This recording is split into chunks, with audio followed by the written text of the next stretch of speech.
मेरे भैया उत्तानपाद ने जिस समय छोटी रानी के दरवाजे के किवाड़े बजाए, लेकिन छोटी रानी ने जब किवाड़े नहीं खोले तब याद आया कि हमारे एक रानी और है, आज हम बड़ी रानी के करीब जाएंगे। सो खूब सो, इतनी सो 2-3 दिन जगह ही ना है, हम तो गए चले आए बड़ी रानी के दरवाजे पर। वहां जाने के बाद मां भी दरवाजे के किवाड़ बजाई है। सुनीति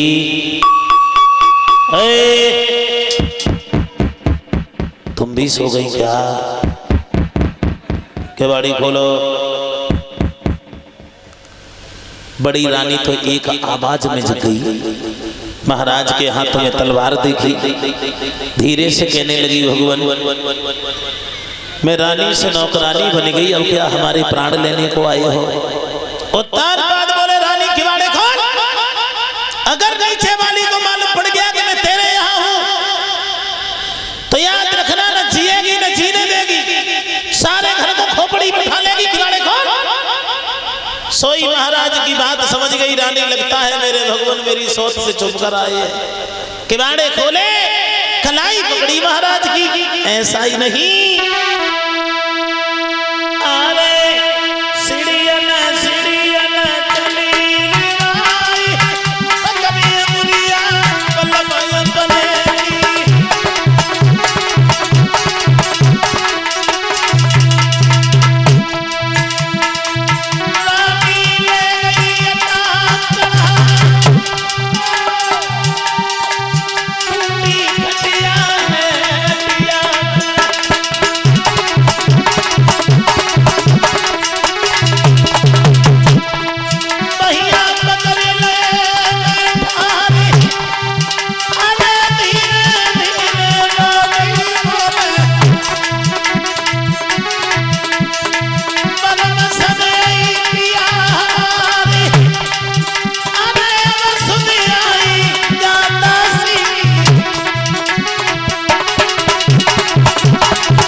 कहने लगी महाराज ये तो मेरी किस्मत है, सुख देना न देना देकर के छीन लेना ये परमात्मा के हाथ में होता है। समय से पहले और किस्मत से ज्यादा कभी किसी को कुछ नहीं मिला, कितना भी जोर लगा लीजिए।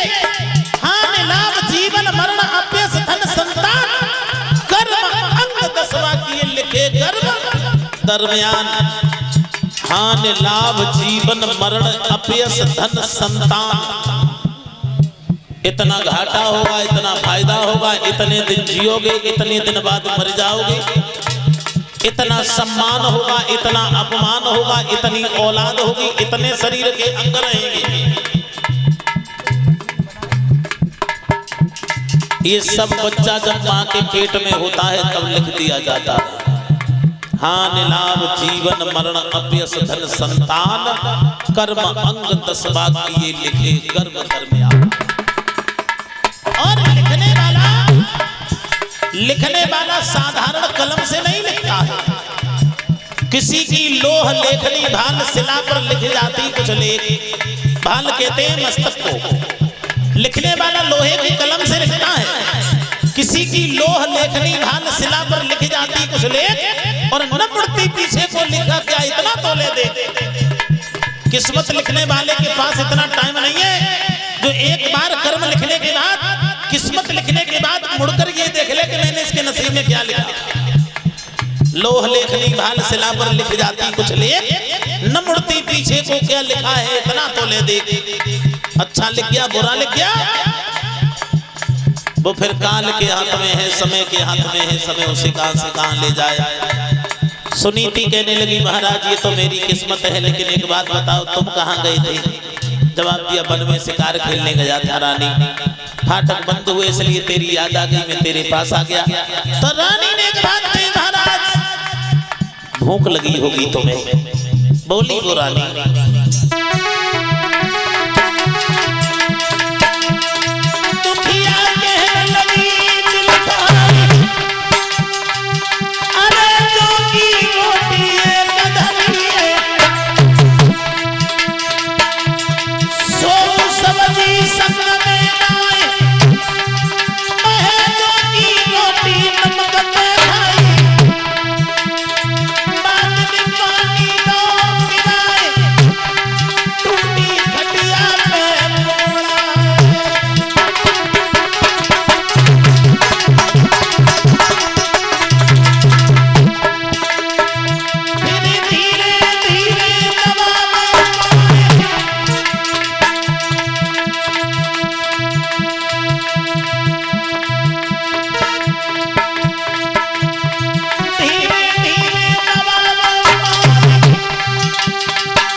और ये 100 रुपया श्रीमान देशराज सिंह नंगला रामजीत के रहने वाले हैं, इनकी तरफ से 100 रुपया हमारे करीब आए हैं। एक लाइन इन्होंने लिख करके भेजी है, एक भजन है, आप लोग ताली बजाएं, बोले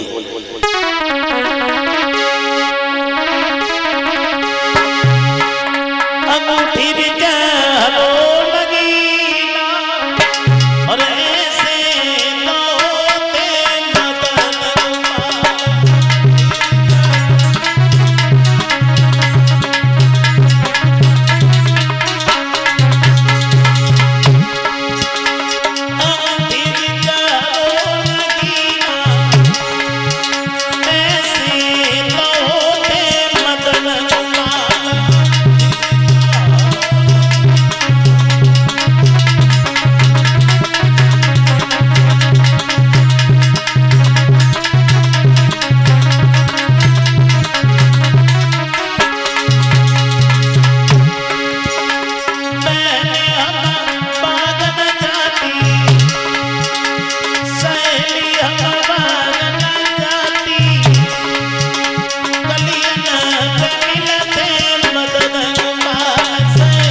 आ जाए।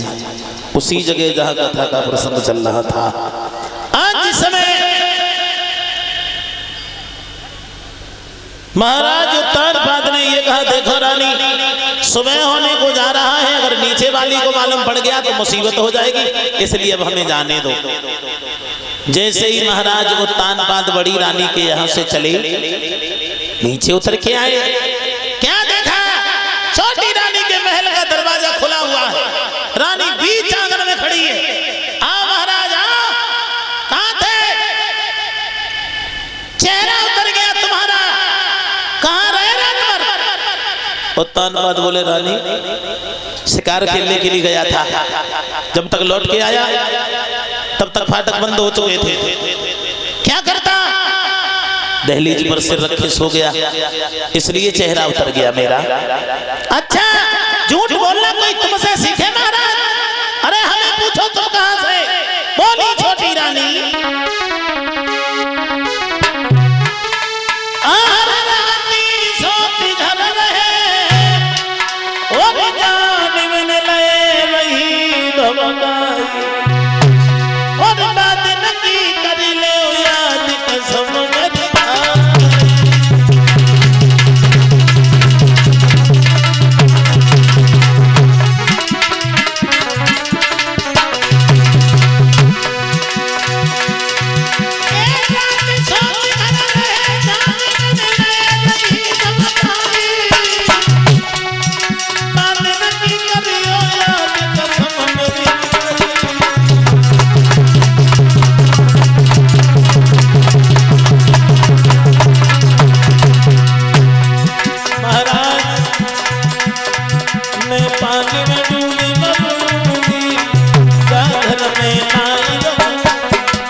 खुले शब्दों में कह दिया, महाराज रात सौत के घर में रहे तुम, आज हमें पता चल गया, अगर तुम्हें वहीं रहना था तो तुमने मेरे साथ में विवाह क्यों किया प्रभु? इसलिए आज के बाद मैं समझ गई तुमने हमें धोखा किया है। उत्तानपाद कहने लगे, बा रानी बा, जब देखो तब उसी का नाम, ये ले हमारी तलवार और ले जाकर मार दे उसे, जिसकी जिंदगी तूने नरक से भी ज्यादा बुरी बना दी है। आज के बाद हम उसे ला करके रानी बनाएंगे और तुझे नौकरानी बनाएंगे, समझ गई? और जो महाराज ने धमकी लगाई, कोई रानी कान लगी, कोई बात नहीं महाराज, हम तो जो समझे थे कि तुम बड़ी वाली के घरे गई हुई हो, हमें ना मालूम है, तुम अंदर आओ, कोई बात नहीं, हम छोड़ो, जो पुरानी बात है, अंदर आओ, चाय पियो। महाराज आंगन में पहुंचे, लेकिन एक बात याद रखना, एक धमकी में ही छोटी रानी का दिमाग सेंटर में आ गया। और एक बात याद रखना भाइयों, पत्नी चाहे पढ़ी लिखी हो चाहे बिना पढ़ी लिखी हो, एक दाएं तो पति के ऊपर धमकी लगाते भैया, एक दाएं झेल गए तो झेल गए, ना झेले तो जेल गए, बात दोनों है।